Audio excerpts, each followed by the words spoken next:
Tu es béni dans motema unalingiye nalingiye na motema nalingiye na motema nalingiye ona motema nalingiye na motema omo twebeli na motema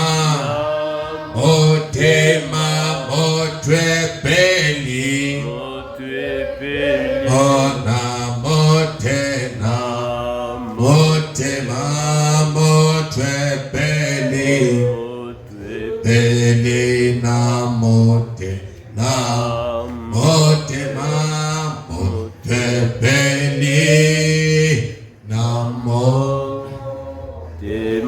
Dieu notre Père Céleste, comme on n'est pas encore te dire merci, de magnifier, d'honorer, d'exalter, toi le coup de chaque âme, toi qui as permis encore que nous puissions être dans ce lieu, Père, pour entendre ta parole, Seigneur. Amen. Car si tu es pour nous, alors qu'il pourra être contre nous, Seigneur. Je consacre cette réunion ce soir entre tes mains, divin Sauveur. Je prie au Dieu de paix et de bonté que tu puisses manifester ta puissance et ta présence parmi nous. Amen. Et que tu nous donnes une réunion à l'ancienne mode, une réunion plein feu, gloire et puissance. Oui. Une réunion dans ta présence, Seigneur. Amen. Une réunion au Père où l'Esprit de Dieu sera ici pour rendre les choses claires, Seigneur. Amen. Oh Dieu tout-puissant, tu as dit au Père, le chemin se trouve au milieu. Ainsi nous prions, Père éternel, que toi seul, ô Dieu, que tu puisses nous enseigner le milieu de la route, Seigneur. Amen.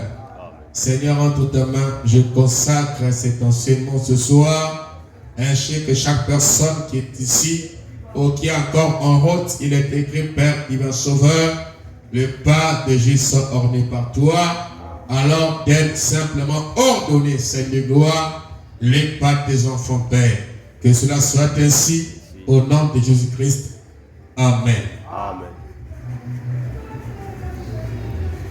Merci beaucoup. C'est encore un privilège pour nous d'être ce soir dans sa maison de correction. Amen.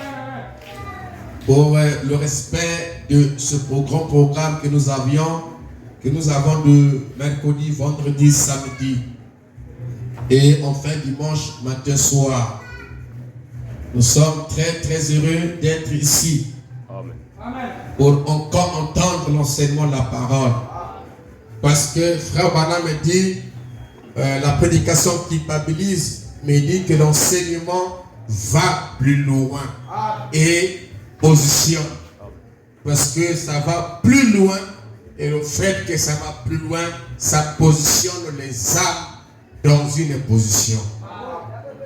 Et tout ce que nous sommes, que nous disons, que nous sommes, est fruit de ce que nous recevons comme l'enseignement. Amen. Et Paul dit qu'il ne faut pas qu'il y ait trop d'enseignants. Amen. Merci beaucoup. Nous sommes en train de parler sur les mystères dans les Écritures. Et nous sommes dans la deuxième partie de notre introduction. Amen. Et depuis que nous l'avons commencé, nous voyons que du jour au lendemain, nous sentons que nous sommes bénis. Amen. Parole qui nous bénit. Amen. La paix de notre vie. N'est-ce pas? Amen. Alors, nous allons lire dans Apocalypse chapitre 10 au verset 7. Qui est notre écriture de base depuis que nous avions commencé. Mais qu'au jour de la voix du septième ange, quand il sonnerait la trompette, le mystère de Dieu s'accomplirait, comme il l'a annoncé à ses serviteurs, les prophètes. Et enfin, je prendrai encore Ésaïe 61. Et les versets que je vais lire est en rapport avec la première venue et la seconde venue. L'Esprit du Seigneur, Ésaïe 61, le verset 1. L'Esprit du Seigneur éternel est sur moi, car l'Éternel m'a oint pour apporter les bonnes nouvelles aux malheureux. Il m'a envoyé pour guérir ceux qui ont le cœur brisé, pour proclamer aux captifs la liberté et aux prisonniers la délivrance, pour publier une année de grâce de l'Éternel et un jour de vengeance de notre Dieu, pour consoler tous les affligés. Prions. Dieu notre Père Céleste, auteur de la vie, de son infiniment reconnaissant, toi, le Dieu de toute grâce, lutter jamais évalué, on ne t'égalera pas. Écarte-moi du chemin et prends cette monde de terre qui a été destiné pour te servir. Parce qu'en toi, il n'y a pas de hasard. Tu connais la fin de le commencement. Tu m'avais vu ce jour-ci du haut de la chair en train de proclamer les oracles de l'Éternel. Oh Dieu, et sans toi, je ne peux rien faire. Seigneur, descends au Père ou à moi afin que je puisse au roi me débrouiller à apporter ta parole, Seigneur. Car sans toi, je ne peux pas le faire. Parce que tu as dit qu'un don, c'est un moyen de s'écarter du chemin et de laisser toi entrer en scène. Seigneur, écarte-moi le chemin. Ouvre-moi davantage. Ouvre l'auditoire visible et invisible. Ouvre chacun de nous en tout et pour tout. Au nom de Jésus-Christ. Amen. Pour vous asseoir une fois de plus. Alors, nous sommes en train de parler sur le mystère dans les Écritures. Hier, j'ai été chez Aïe de Réveil. J'ai intervenu hier. Alors là, nous sommes revenus pour continuer dans notre enseignement. Ce programme que nous avons établi des séjours de réunion, qui fait pratiquement 5 jours de la semaine, je trouve que ça me donne aussi une rapidité pour finir, pour aller vite dans le sujet. Parce que au lieu d'avoir 3 prédications la semaine, j'en ai 5. Je n'ai pas compris en 2 semaines, j'ai pratiquement donné 11 prédications de la deuxième partie. Donc aujourd'hui, c'est la 12e prédication que je vais donner. Vous voyez que ça a donné une rapidité et ça fait que de façon que la pensée a une continuité. Donc les gens ne perdent pas les fils d'idées, mais la pensée a une continuité et ça donne aussi une bonne compréhension. Que le Seigneur soit béni. Alors, nous sommes en train, le dimanche, le dimanche soir, c'est ça, non, le mercredi. C'est le mercredi soir où nous avons marqué cette différence entre la venue et l'apparition. Et nous avons parlé de Luc 17:30, dans lequel nous avons montré que Luc 17 n'est pas la seconde venue du Seigneur. Mais Luc 17:30 est dans la seconde venue du Seigneur. Parce que vous devez faire toujours attention aux Écritures. Vous vous souvenez qu'à l'époque, quand je crois que j'avais enseigné sur la seconde venue, je ne sais pas, un truc comme ça, nous avons pris seconde, ou la période, toute cette période, quand Frère vient, toute cette période s'appelle seconde venue. Donc, ce qu'il dit en fait seconde venue, dans beaucoup de brochures, il parle de la période.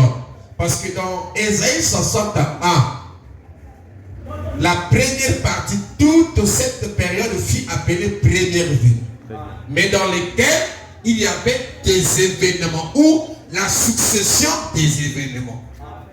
Parce que dans Ésaïe 61 que je viens de lire ici, donc je prends le chapitre 2 pour être rapide et fixer ma pensée. Il dit, l'Esprit du Seigneur est sur moi, il m'a oint ainsi de suite. Il dit, pour publier une année de grâce de l'Éternel. Oui.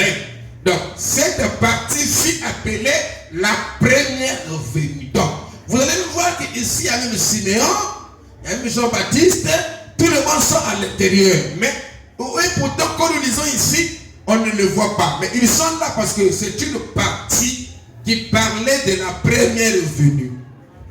Maintenant, et un jour de vengeance pour notre Dieu. On dit que cette partie dans Luc chapitre 4, Jésus n'avait pas lu ça, parce que ça concernait sa seconde venue. Oui. Donc, même quand déjà nous arrivons à la naissance de frère Branham, nous sommes déjà dans la seconde venue. Donc, ou la période de la seconde venue.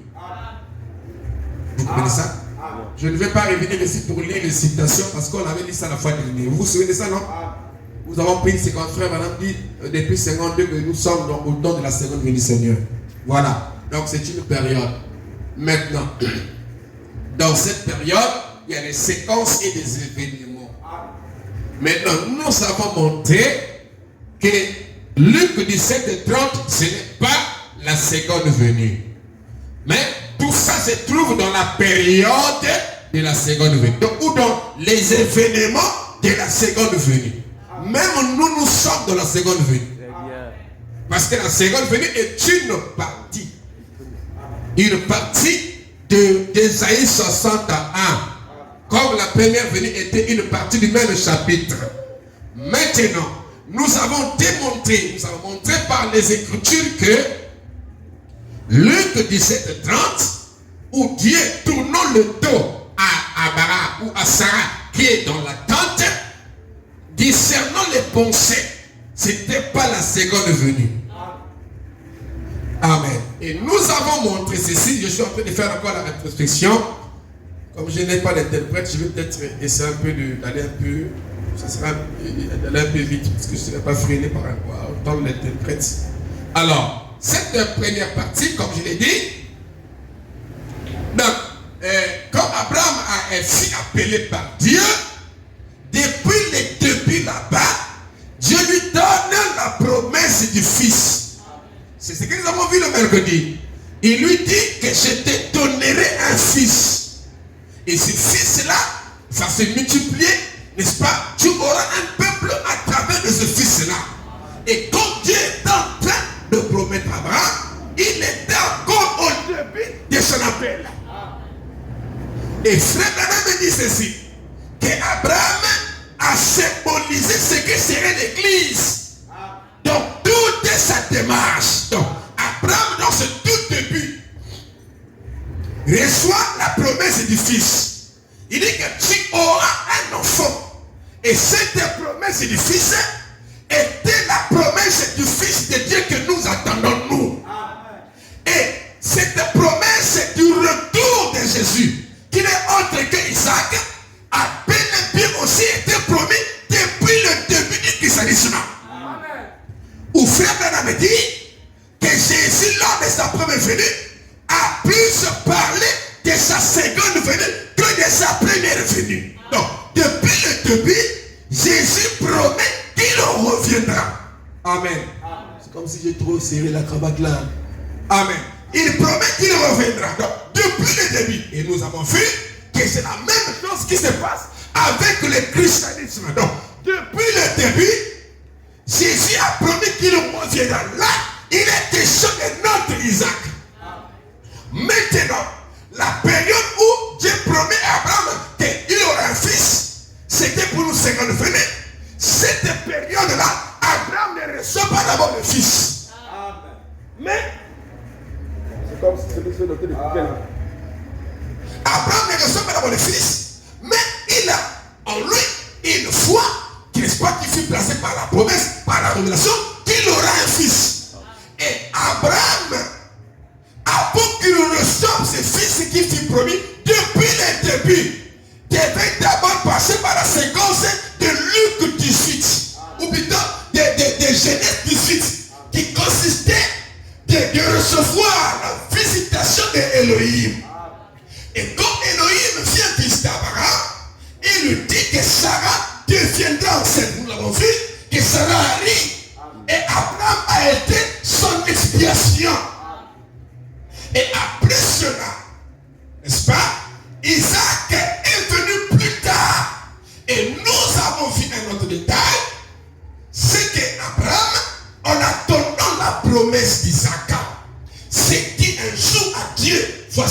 mauvais sont le fils promis.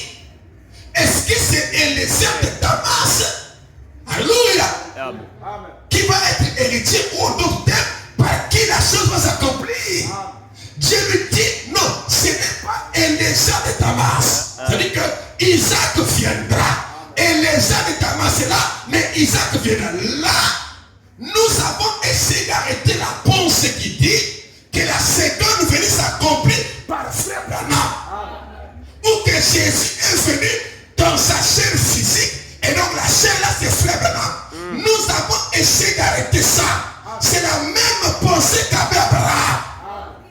Il a placé Élisée dans la position du fils qui était attendu. Et pourquoi Abraham a même fait ça? C'est parce qu'il était en quelque sorte fatigué pour attendre que la promesse s'accomplisse. Et Dieu lui dit que ça ne passera pas par Élisée et Damas. Mais l'enfant viendra. Et quand Dieu lui dit ça plus tard, Abraham reçoit 3 personnes. Amen. Des anges puis c'est le grand Elohim lui-même. Et là nous sommes dans Luc 17:30. Parce que la promesse de sa venue fut promise depuis le temps apostolique. Il a dit Jean 14, il dit je reviendrai. Alléluia. Et le Jésus que vous avez vu s'en aller reviendra de la même manière que vous l'avez vu s'en aller. Depuis le début là-bas, la promesse fut donnée. Maintenant, quand on arrive à notre temps, parce que Dieu a dit je reviendrai, en cette même époque, et Sarah aura un enfant.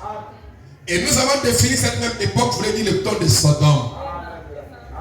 Et nous avons essayé de céder les promesses de Genèse 18 qui dit je reviendrai, différemment de Jésus qui a dit je veux revenir. Donc je reviendrai, nous avons lu frère Branham, c'est Elohim, le grand esprit qui allait revenir dans cette même époque, prendre un corps humain et faire la même chose qu'il fit chez Abraham. Alléluia. Et plus tard, avant, on va croiser Elohim qui va décider de penser son cœur du cœur de Sarah. Et après le départ d'Elohim, Abraham sent donc qu'il y avait ce qu'on appelle la translation, le changement de son corps. Et nous avons dit qu'Abraham n'est pas mort, mais Abraham, son corps fut changé pour recevoir Isaac. Alléluia. Est-ce que c'est bon? Donc, voilà donc les jalons que nous avons posés au tout début là-bas. Amen. Sur cette seconde venue. Oh voilà. J'ai mal fermé les boutons. J'ai senti que la baisse en question était un peu en haut. Vous voyez quand je regardais ce moment-là, je sentais que c'était comme ça. Amen. Et ça fait pas beau parce que c'est pas comme ça. On acclame, c'est jusqu'à ce que je me mette. Donc le bouton en bas était en haut. Alors, merci beaucoup. Donc, je disais que, donc, jusqu'au moment où Élisée et Abraham reçoivent, donc, Elohim, Dieu dans la chair humaine, Isaac n'est pas encore revenu. Isaac vient plus tard. Mais cette visitation a déclenché quelque chose. Pourquoi? Parce que quelque chose fut placé au sein d'Abraham. Et frère Branham dit, cette visitation-là, Elohim a apporté le dernier message. Comme nous avons reçu notre dernier message, qui est le message qui était dans la pierre de fête. Qui est le message qui reproduit la foi dès l'enlèvement. Amen. Alors, toujours dans cette même optique, depuis le début en 33, frère, Dieu promet à frère Branham, il dit, comme Jean-Baptiste fut précurseur de ma première venue, il dit, ton message sera le précurseur de ma seconde venue. Amen. C'est ça que nous allons essayer un peu de voir. Je ne sais pas si on va, mais si on ne va pas, n'est-ce pas, omettre ou donner la pensée étant que tel, demain, de toute façon, on va continuer ça. Amen. Alors, ici dans l'exposé, donc nous avons compris que toute cette période d'Ésaïe 61, du chapitre 2, 1 première partie, c'était appelé seconde venue. Mais à plusieurs événements. La deuxième partie aussi est appelée seconde venue à plusieurs événements. Donc c'est toute cette partie-là qu'on appelle seconde venue. Parce que dès que vous voyez seulement, dès qu'on a vu Jean-Baptiste, c'est bel et bien, on comprend déjà qu'ils ont compris qu'on pouvait comprendre que nous sommes dans la première venue. Vous voyez? Dès que vous voyez Malachie chapitre 4, qui devait être précurseur, dès que vous le voyez là, vous êtes en plein dans la période de la seconde venue. Parce que le précurseur est là. Vous avez dit non? Oui. Voilà, maintenant dans ces chapitres-là, il y a des événements à l'intérieur. Donc, voilà pourquoi frère Adam parle de la seconde venue, autour de la seconde venue, depuis 58, depuis machin, il montre ça. Pourquoi? Parce que toute cette période est appelée seconde venue. La période de la seconde venue. Parce que depuis que Jésus est venu, il y avait deux périodes. La période de la première venue et la période de seconde venue. Vous comprenez ça? Et la période de seconde venue, c'est notre Jean-Baptiste qui a introduit ça. Maintenant, depuis que le précurseur était venu, toute cette période est appelée première venue. C'est notre période à nous qui est appelée seconde venue parce que notre Jean-Baptiste précurseur est venu. Vous comprenez ce que je veux dire, non? Oui. Est-ce que vous comprenez ce que je veux dire? Amen. Voilà. Maintenant, donc, avant que Abraham ne reçoive le Fils, il reçoit d'abord Dieu dans la chair humaine. Amen. Alors, je voulais un peu prendre ceci, pour essayer un peu de vous montrer une facette de cette seconde venue. C'est très très capital. Exposé, déjà de l'église, ça c'est là de l'église de Laodicée, page 363-2. Page là de Laodicée, exposé, page 363-2. Il dit déjà, nous voyons autour de nous les manifestations de ce que je viens de vous dire. Il dit, le mouvement écuménique délivré est un fait attesté. Les mouvements écuméniques délivrés, parce que je viens de dire d'abord livré.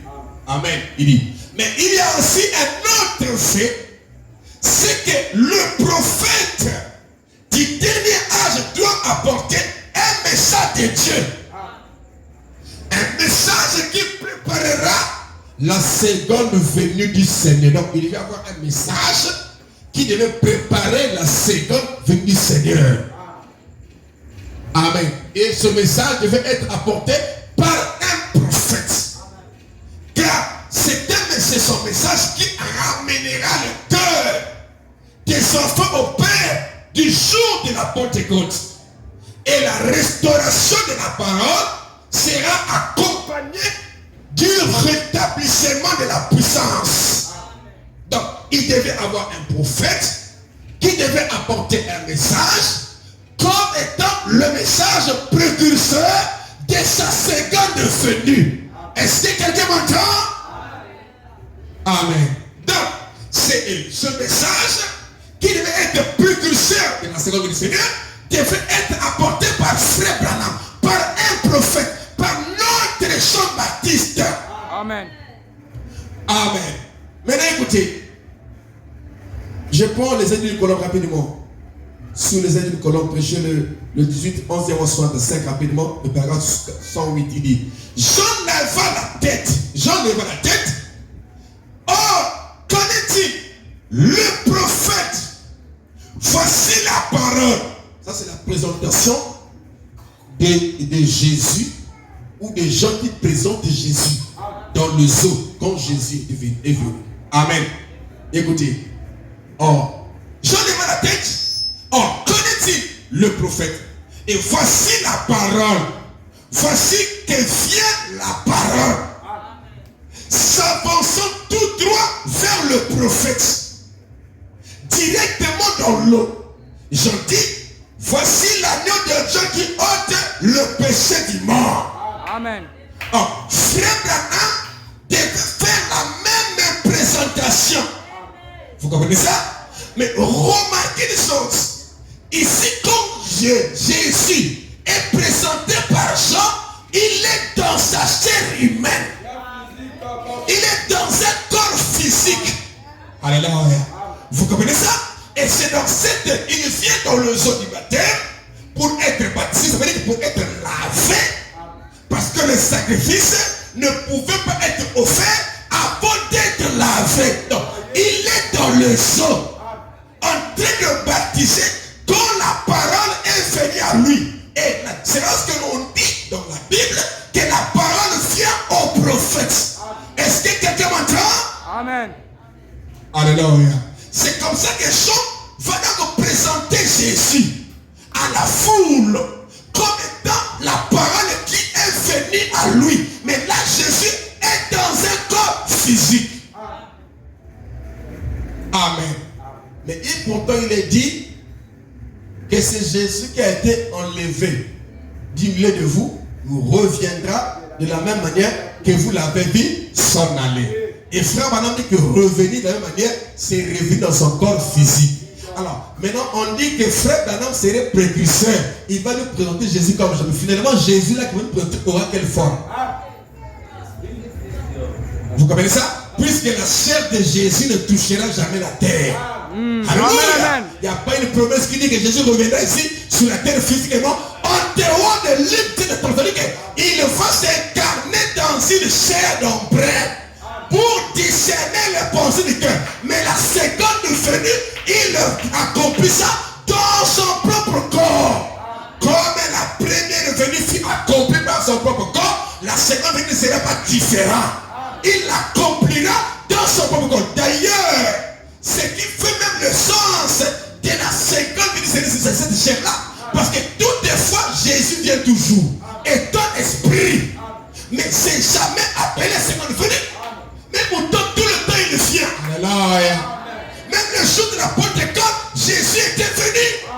Il était descendu comme un esprit. Mais ça ne pouvait pas être appelé seconde venue. Donc, seconde venue et seconde venue quand son corps physique est là.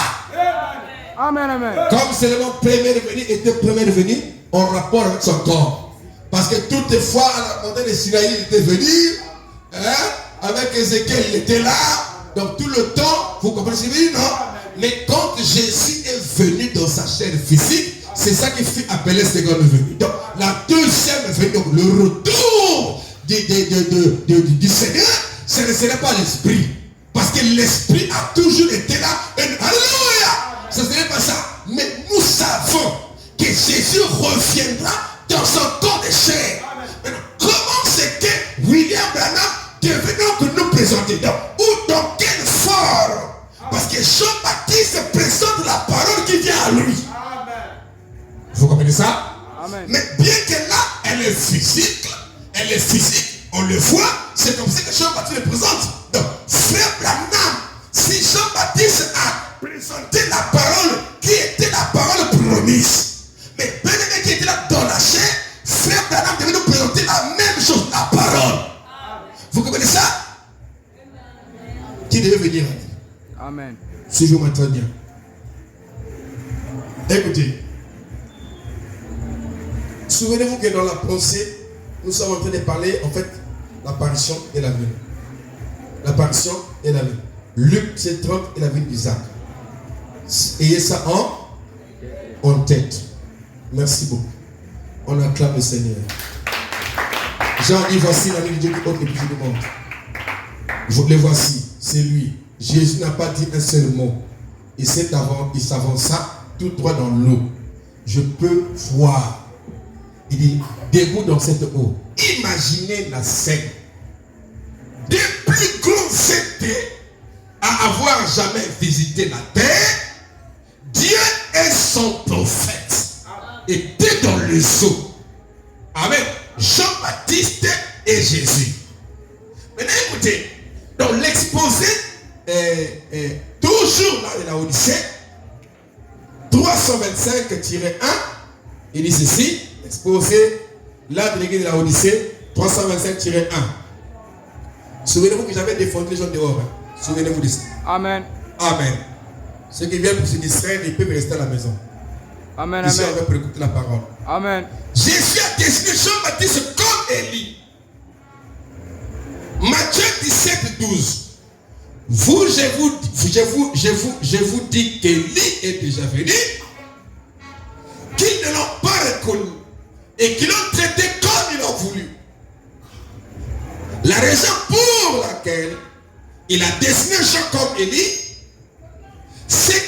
le même esprit qui était sur Élie était venu sur le champ. De même que cet esprit était revenu sur Élisée. Après le règne du roi Akab, il dit, écoutez maintenant, à présent, cet esprit-là reviendra encore une fois sur un homme.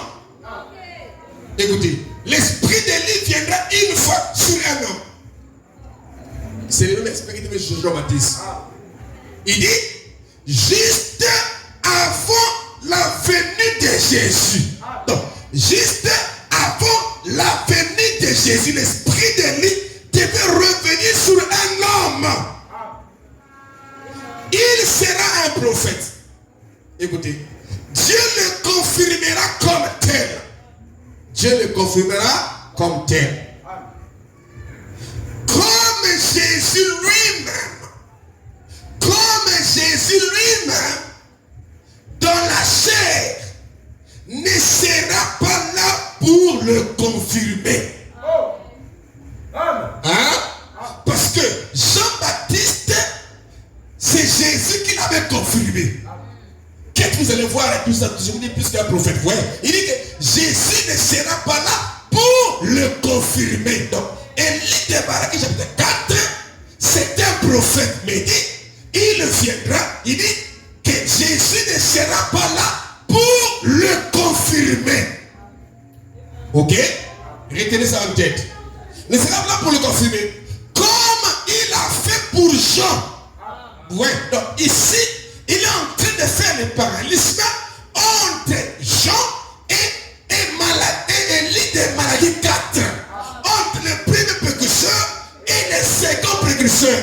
Mais il dit que au niveau du second précurseur, il dit Jésus ne sera pas là dans la chair pour le confirmer. Donc, vous comprenez? Non. Donc, Jésus en ce temps-là sera esprit, mais il ne sera pas là dans la chair pour le confirmer. Amen. Ça veut dire qu'il ne fera pas une présentation où Jésus sera dans la chair. Vous comprenez? Non. Il ne fera pas une présentation de Jésus où il sera dans la chair. Vous comprenez ça? Mais il recevra la parole, mais il ne fera pas une présentation de Jésus dans la chair comme avec Jean-Baptiste. Donc la seconde bénie Seigneur, c'est dans sa chair physique. Amen, amen. Amen.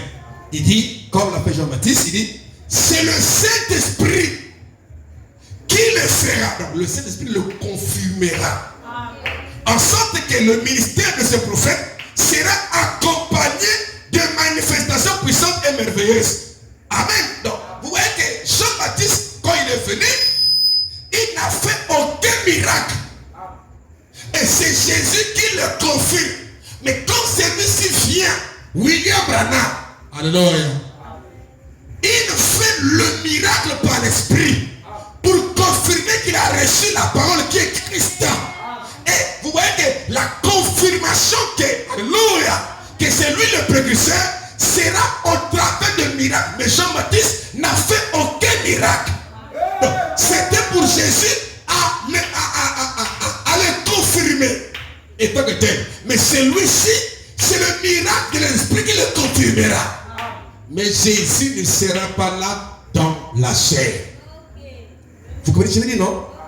Amen. Est-ce que vous comprenez ce que je dis? Amen, amen. Je suis en train de répéter la pensée, n'est pas claire, mais je la rendrai claire avec les citations de Frère Branham. Écoutez, c'est comme l'esprit, voilà, voilà, c'est l'esprit qui le fera, en sorte que le ministère de ce prophète sera accompagné de manifestations puissantes et merveilleuses. Comme prophète, il dit, chaque révélation sera confirmée. Tout ce qu'il va dire, qu'il va révéler, qu'il va promettre, les prophéties, tout ça sera confirmé. Ok? Il dit, car chaque révélation s'accomplira. Amen. Il dit, de merveilleuses démonstrations de sa puissance sera manifestée sur l'ordre de sa foi. Ici, il dit, ensuite, le message que Dieu lui a donné dans la parole sera apporté. Donc, il aura un message que Dieu lui a donné qui va être apporté pour ramener les gens à la vérité et à la véritable puissance de Dieu, certains écouteront, mais la majorité le rejettera. Comme cela a toujours été le cas. Vous voyez? Maintenant, remarquez une chose, c'est que on dit que cet Élie-là aura un message. Il aura un message qui va être apporté, que nous avons dit précédemment, que c'est le message qui prépare sa seconde venue. Or, remarquez une chose. Le message dont on parle ici, qui devait être apporté par cet Élie ou par ce messager, c'est le message du cri des commandements. Amen. Or, le cri des commandements est dans l'ordre de la venue du Seigneur. Et vous devez remarquer une chose, que c'est qu'un cri de commandement. Amen. Parce que il fait ces trois choses. Hein? Il fait ces voilà, là vous comprenez. Amen. Il fait ces trois choses pendant qu'il descend. Qu'il descend le Seigneur. Et frère, il fait ces trois choses avant qu'il ne puisse apparaître. Maintenant, il dit qu'il y a les cris des commandements. Il dit que c'est que le cri des commandements. Il dit c'est un message, c'est un message. Amen. Qui est proclamé en premier. Alors, frère Branham dit que le message, c'est Christ.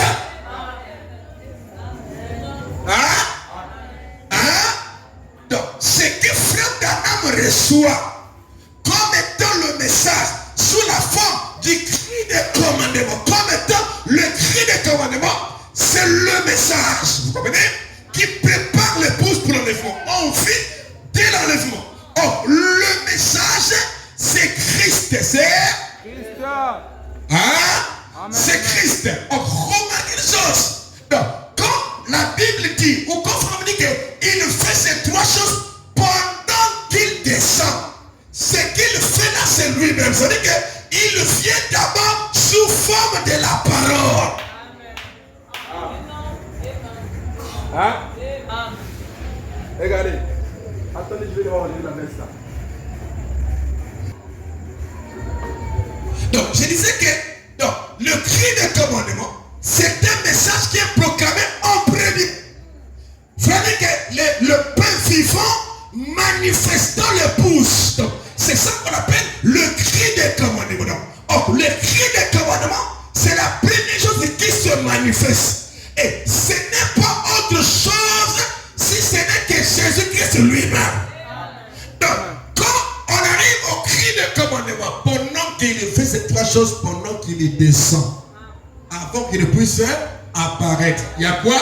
Il y a le cri de commandement. Il dit quoi? Un message est donné en premier. Or, ce message-là, c'est le message de cet Émousseau. Ce message-là, c'est Christ qui reçoit. Et c'est ça qui nous a donné la nuée ici.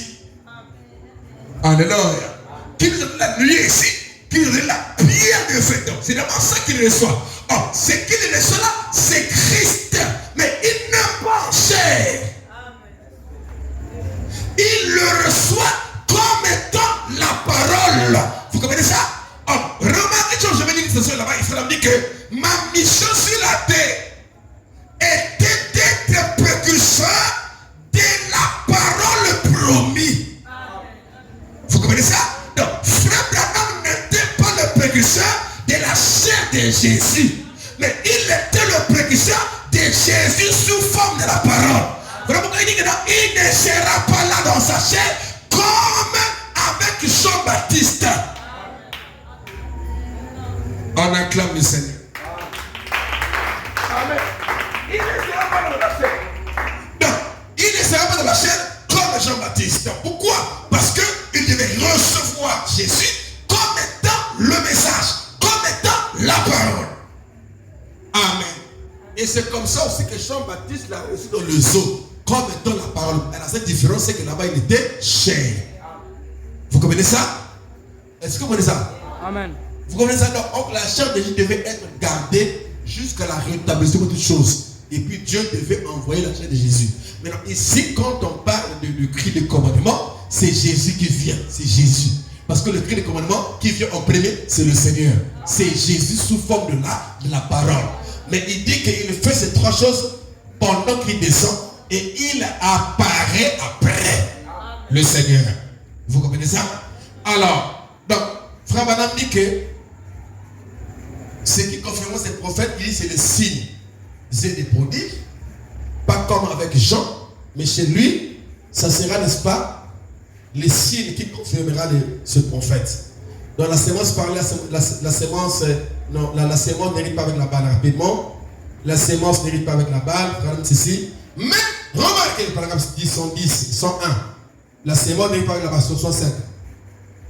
Le paragraphe 101, il dit, remarquez, dans l'âge pentecôtiste, à travers la de luthérien, à travers la de wesleyen, il y a eu la même chose à travers cet âge pentecôtiste. Notez maintenant, mais à l'ouverture du 7e sceau, Apocalypse 10, la parole entière doit naître. Doit faire quoi? Naître. Doit naître. Est-ce que dans la première venue, la parole était née? Vous comprenez ça? La parole était née dans la première venue, non? Amen. La parole était née. Et cette parole qui était née physiquement. Vous comprenez ça? La parole doit naître et être manifestée. Il dit là que la parole doit naître à l'université, la parole doit naître et être manifestée.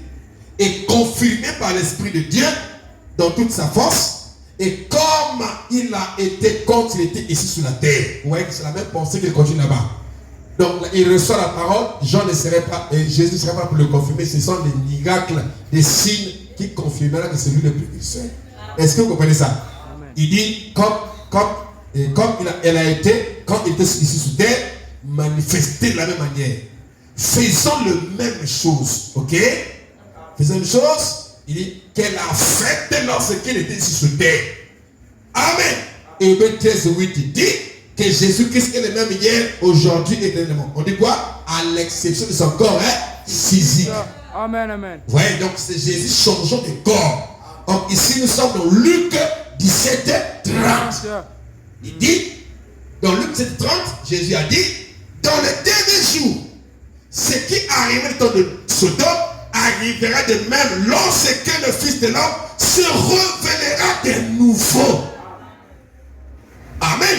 Donc, c'est Dieu qui vient et qui s'incarne dans une chair humaine. Amen. Et qui discerne les pensées du cœur de Sarah, qui est appelé deuxième boule, et qui donne le message, le dernier message, voilà le dit. Elohim a donné le dernier message chez Abraham. Juste avant la destruction. Abraham dit que c'était un message de grâce. Il dit que c'était un message qui fut donné avant que le jugement ne puisse frapper la terre. Amen. Donc vous voyez que, frère dit encore ceci, je vais rapidement la parole par la sémence originelle, il dit, la mission, le 119, il dit, la mission, je crois, pour laquelle Dieu m'a appelé. Je devais dire des choses personnelles aujourd'hui. En effet, je vous avais dit que j'allais le faire. Voyez-vous? Et que j'allais le dire au monde entier. Ma mission, je crois, sur terre, c'est quoi? C'est d'être le précurseur de la parole qui doit venir. Doit être quoi? Le précurseur de la parole qui doit venir. Voilà pourquoi je dis non, frère Madame n'est pas précurseur de la chair de Jésus. Même Jean-Baptiste n'était pas précurseur, mais Jean-Baptiste était précurseur de la parole qui allait venir. Sauf que la parole a été faite chair. C'était un homme qui pouvait voir. Vous comprenez ça? Voilà pourquoi il est venu dans l'eau. On dit que non, c'est symboliser la parole qui vient chez le prophète. Mais chez lui, Jean, c'était un homme de chair qui était visible. Vous comprenez ce que je dis, non? Mais notre frère Banat, il est dit qu'il devait, sa mission sur la terre, il dit, c'était d'être le précurseur de la parole qui allait venir. Et cette parole qui allait venir, il a reçu ça sur la couchant. Vous comprenez ça? Alléluia. Amen. Il a reçu la montagne sur le coucher. Il dit, c'est d'être le précurseur de la parole qui doit venir. Voyez-vous la parole qui doit venir, c'est-à-dire Christ. Amen. C'est-à-dire quoi? Christ. Vous voyez? Amen. De la parole qui doit Venir. C'est-à-dire Christ. Donc, Amen, Christ devait aussi venir sous forme de la parole. Et c'est comme ça que Frère Branham allait le recevoir et nous le présenter comme étant la révélation de la parole. Alors quand il dira plus tard, voici ses yeux, voici sa barbe et tout ça, quand il y a eu cette expérience de montagne de soleil couchant, il dit, c'est Christ. Vous comprenez ça? Il dit, c'est-à-dire, il dit, la parole doit venir, voyez-vous, il dit, la parole qui doit venir, c'est-à-dire Christ. Il dit, et Christ en lui, il y a le mille noms. Christ en lui, il y a le mille noms et tout. Vous comprenez ça? Et quand il est en train de parler de Christ, comme étant celui qui a les mille noms, ici nous sommes dans la parole parlée et la sémence. Donc, il est en train de montrer que Christ, c'est la parole, non? Amen. Et la parole, c'est quoi? C'est une sémence. Donc, en elle, il y a tout. Il y a le millénium, il y a le machin. Donc, voilà pourquoi quand nous recevons le message de l'ange puissant ou d'Apocalypse 10, en fait, nous recevons déjà tout. L'enlèvement, comme je l'avais dit, déjà en nous, le millénium déjà en nous, parce que nous avons reçu Christ, la plénitude de toute la promesse de la parole. Car Christ en lui, il y a le millénium. Il y a tout en lui. Parce qu'il est la parole. Et Christ, c'est le message de notre jour. C'est le message de l'heure que nous recevons. Amen. Alors, je suis en train de partir vite. J'ai fini à 30. Écoutez, dans Matthieu, dans le chapitre 25. Prenons un peu ça, vous finir avec le début de Matthieu 25. Au premier verset, il dit ceci. Car le royaume des cieux serait semblable à 10 vierges. Ok? À 10 vierges qui, ayant pris leur lampe, allèrent à l'encontre de l'époux. Ils vont faire quoi? Ils allèrent à l'encontre de l'époux. 5 d'entre elles étaient folles, 5 sages. Il dit, les folles ne prirent leur lampe et ne prirent point d'huile avec eux. Mais le sage prit avec leur lampe de l'huile dans des vases. Vous voyez, non? Et comme l'époux tardait, comme l'époux tardait, tout est sans soupir et sans dormir. Au milieu de la nuit, on cria, voici l'époux, allez à sa rencontre. Voici veut dire une présentation. Quand on dit voici l'époux, ça veut dire qu'on présente l'époux. Mais quand on dit voici l'époux, allez à sa rencontre. Personne n'est allé à sa rencontre automatiquement. Amen. Vous comprenez ça? Et je vais lire frère Adam avec la Bible ici là. Vous voyez? Voici aller à sa rencontre. Écoutez maintenant. Toutes les